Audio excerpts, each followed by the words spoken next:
Paano hindi basta-basta mabuksan ang ating mga messenger? Alam niyo po ba na meron na pong features ang ating mga messenger na kung saan pwede na po natin siya guys i-lock para hindi po siya mabuksan kapag may humiram sa atin ng cellphone at hindi po nila mabasa yung mga message sa ating mga messenger.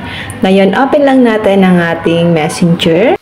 Kung lagi pong inihiram ang inyong mga cellphone, i-turn on nyo lang po ito sa inyong mga messenger para kayo lang po ang makaka-open ng inyong mga messenger. Open lang natin ang ating messenger, tap 3 lines, tap settings.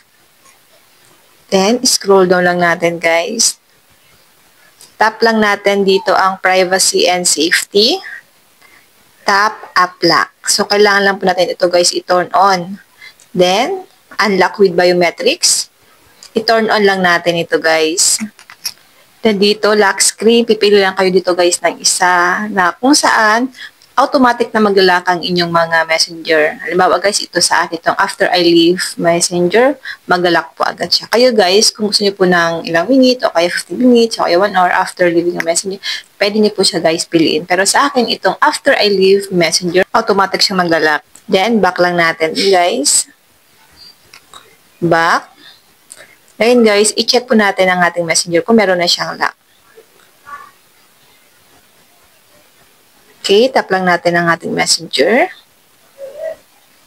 So yan guys, kapag naka-black screen po ang aking messenger, ibig sabihin po, meron po siyang lock. So, ganun lang po guys kadali kung paano po natin guys lalagyan ng privacy or para po maging secure ang ating mga messenger. I-turn on nyo lang po ito sa inyong mga messenger para meron pong privacy at kayo lang po ang makakabasa ng inyong mga message sa messenger. Yan lang guys, sana po may natutunan kayo sa aking video. Huwag nyo lang po kalimutan na i-follow ako at i-share ang ating video para malaman din po ng iba kung paano po natin i-secure or ilalak ang ating mga messenger para tayo-tayo lang po ang nakakabasa ng mga message sa ating messenger. And now, thank you for watching.